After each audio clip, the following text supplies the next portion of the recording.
വണ്ടിപ്പെരിയാറിൽ 6 വയസ്സുകാരിയെ പീഡിപ്പിച്ച് കൊലപ്പെടുത്തിയ കേസിൽ പ്രതിയെ വെറുതെ വിട്ടത് സർക്കാരിനെതിരെ ഇന്ന് നിയമസഭയിൽ ഉന്നയിക്കാൻ പ്രതിപക്ഷം. അടിയന്തര പ്രമേയമായ വിഷയം സഭയിൽ ഉന്നയിക്കാനാണ് പ്രതിപക്ഷ തീരുമാനം.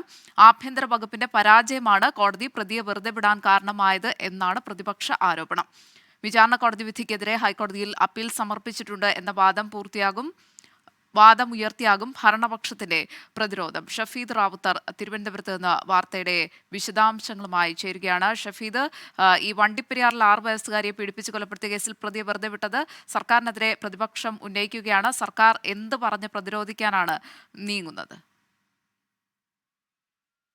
ഈ വിവാദ വിഷയങ്ങൾ പരമാവധി സഭയ്ക്ക് മുൻപിലേക്ക് എത്തിക്കുക എന്നുള്ളതാണ് പ്രതിപക്ഷത്തിന്റെ ഇപ്പോഴത്തെ ഏറ്റവും പ്രധാനപ്പെട്ട കാര്യം. ഇതിന്റെ അടിസ്ഥാനത്തിൽ കൂടിയാണ് ഈ വണ്ടിപ്പെരിയാറിൽ 6 വയസ്സുകാരിയെ പീഡിപ്പിച്ച് കൊലപ്പെടുത്തിയ കേസിൽ പ്രതിയെ വെറുതെ വിട്ട നടപടി അടക്കമുള്ള കാര്യങ്ങൾ നിയമസഭയിൽ അടിയന്തര പ്രമേയമായി ഉന്നയിക്കാൻ പ്രതിപക്ഷം തീരുമാനിക്കുന്നത്. അതിൽ ഏറ്റവും പ്രധാനപ്പെട്ട കാര്യം പോലീസ് വീഴ്ചയും പ്രോസിക്യൂഷൻ വീഴ്ചയും അടക്കമുള്ള കാര്യങ്ങൾ അത് കൃത്യമായി ചർച്ച ചെയ്യുക എന്നുള്ളതാണ് പ്രതിപക്ഷം ലക്ഷ്യമിടുന്ന ഏറ്റവും പ്രധാനപ്പെട്ട കാര്യം. അടിയന്തര പ്രമേയമായി ഈ വിഷയം സഭയിൽ ഉന്നയിച്ചുകൊണ്ട് ചർച്ചയാക്കുക എന്നുള്ളതാണ് പ്രതിപക്ഷത്തിന്റെ ലക്ഷ്യം. മാത്രവുമല്ല, ഇക്കാര്യത്തിൽ പോലീസും പ്രോസിക്യൂഷനും പരാജയപ്പെട്ടു എന്നുള്ള ഒരു ആക്ഷേപം, ഒരു രാഷ്ട്രീയ ആക്ഷേപമായി കൂടി ഉയർത്താൻ പ്രതിപക്ഷം ഇപ്പോൾ തീരുമാനിച്ചിട്ടുണ്ട്.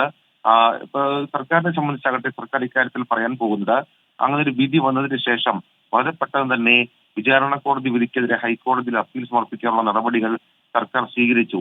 ഈ വാദം ആയിരിക്കും സർക്കാർ പ്രതിരോധമായി ഉയർത്തുക. മാത്രവുമല്ല, ഈ സംസ്ഥാനത്ത് അടിയന്തരമായി ജാതി സെൻസസ് നടത്തണമെന്ന ആവശ്യകതയിലേക്ക് MK മുന്നർ അവതരിപ്പിക്കുന്ന ശ്രദ്ധ ക്ഷണിക്കൽ ഇന്ന് സഭയിൽ വരും. ഓർഡിനൻസുകൾക്ക് പകരമുള്ള ചരക്ക് സേവന നികുതി ഭേദഗതി ബില്ലടക്കം 3 നിയമനിർമ്മാണങ്ങൾ സഭ ഇന്ന് പരിഗണിക്കുകയും ചെയ്യുന്നുണ്ട്. ഗോപിക, കൂടുതൽ വിവാദ വിഷയങ്ങൾ സഭയിൽ ഉന്നയിക്കാനാണ് പ്രതിപക്ഷ നീക്കം. ഷഫീദ് റാവുത്തറാണ് വാർത്തയുടെ വിശദാംശങ്ങൾ നൽകിയത്.